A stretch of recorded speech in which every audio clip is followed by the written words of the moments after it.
Today I'm going to talk about what inspired me to create and fight toward this vision 2050 for Cambodia.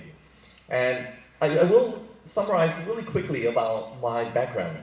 So I was very fortunate to be able to go to Toronto to study from middle school all the way to graduate school. I did my bachelor in mechanical engineering, I did my master in business. The world was beautiful, right? When I graduated, it was fun. Everything that I looked into Cambodia and thought, this is great. I can do what I want to do. And what I want to do is building this robot to dig out explosive. I thought that was fun for me. I was an engineer's nerd. That's what I choose to do. So I created a company. We was able to get a patent in the US, Canada, and UK to build that technology. And then one day, it was in Rotanakiri 2020.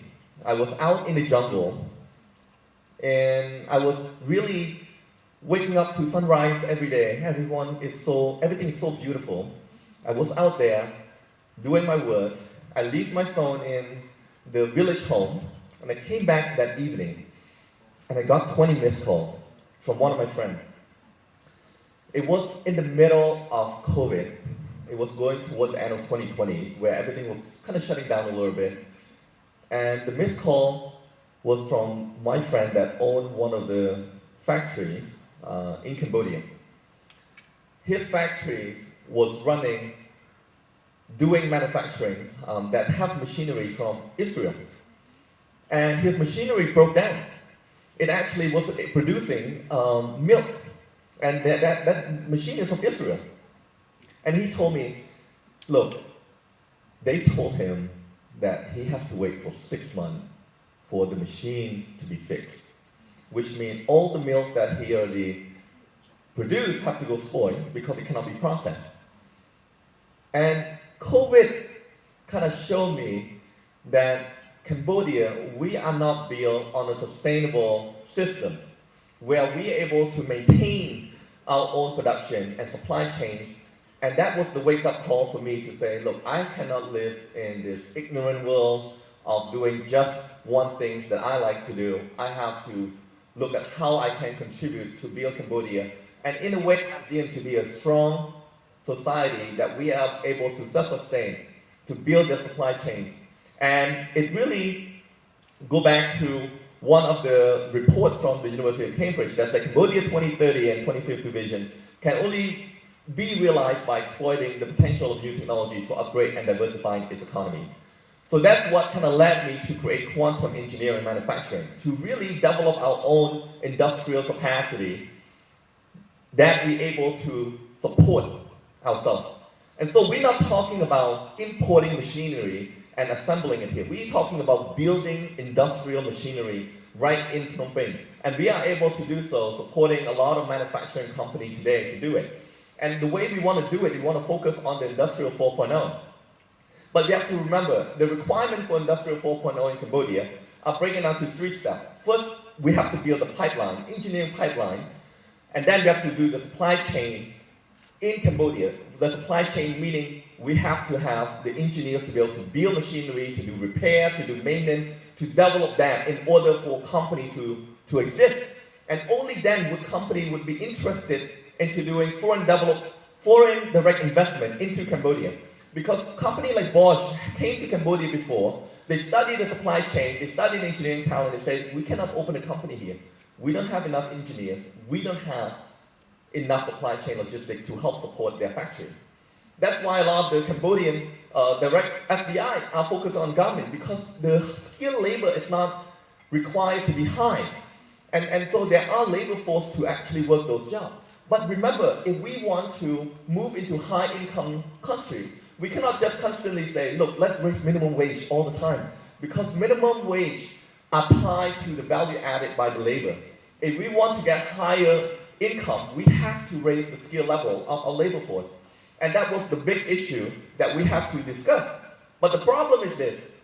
It's a chicken and egg problem. If there's no company, all the engineers in Cambodia right now have to graduate and working in a job that they're not equipped to. They become construction workers, they become welders, they're becoming all of these random jobs. I know a lot of engineers that go on to banking, right? That's the situation that we are facing. So this is a problem that At one point, we have no solution, no answer. How do we just keep telling young kids to study engineering when there's no job for them? How can we bring company in here if there's not enough engineers? So this is what I'm working toward, to build this ecosystem for 2050 for Cambodia. And what I mean by that is that the two organizations that I'm heading, Quantum Engineering Manufacturing and CJDM, Cambodia Japan Digitalized Manufacturing, we're focusing on solving that together. Quantum Engineering Manufacturing, we are producing machinery, building that supply chain logistics to support advanced manufacturing. So currently we are the biggest industrial machinery producer in Cambodia. We are also looking to expand our operation outward into ASEAN countries. CJDM are a center that's looking to train engineers on advanced manufacturing. The beauty of technology is that we don't have to go from industrial 1.0, 2.0, 3.0, and 4.0. We can make a leapfrog. So industry in Cambodia right today is about 2.0, but we can go directly to 4.0. Industry 4.0 is out there for us to capture. And that's what our strategy is, to focus on that direction. So between these two organizations, we have 20 machineries. We have the most advanced CNC machine, and we are able to develop those machines for industrial use. Now, some of you sitting out there might say, why have you never heard of this then, if we are claiming to be the biggest industrial machinery manufacturer? The 20 machines that we have today would make us the biggest metal fabrication shop in Cambodia today. And the most advanced CNC machinery that I'm talking about is actually the most advanced.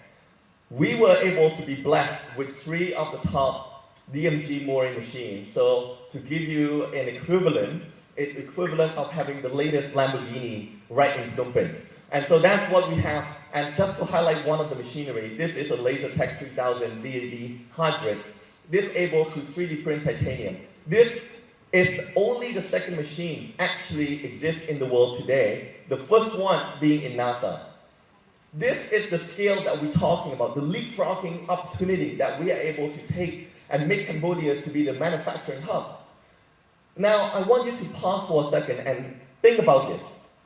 Before I got an opportunity to go to Canada, Cambodia, we were built on a country that we might have the brain, but we don't have the tools. And that was the biggest problem that we have. And all of my parents' generation, they would talk to us saying, look, Cambodia, we cannot develop this manufacturing or the technology that we want to do. We cannot do it. But imagine before, if Picasso, Van Gogh, Michelangelo doesn't have the paintbrush to actually paint on a canvas, we would never know their names. This machine is the paintbrush of the next generation. We are no longer limited by the tools, but only by our imagination. So our strategy moving forward is very simply, develop the engineers, build the supply chain, attract FDI, foreign direct investment, all at the same time. We build this closed loop system where it's all going to be sustaining each other. And that is the key. There's no longer a chicken and egg situation. This is what we want to build together. We want to build a specialized manufacturing hub in ASEAN. A lot of the technology are not being built here. So this is what we want to do. We want to focus on aerospace and advanced medical equipment. And then we want to build this vertical integration so that if there are second COVID, if there's wars, if there are terrorists, we can still sustain our economy.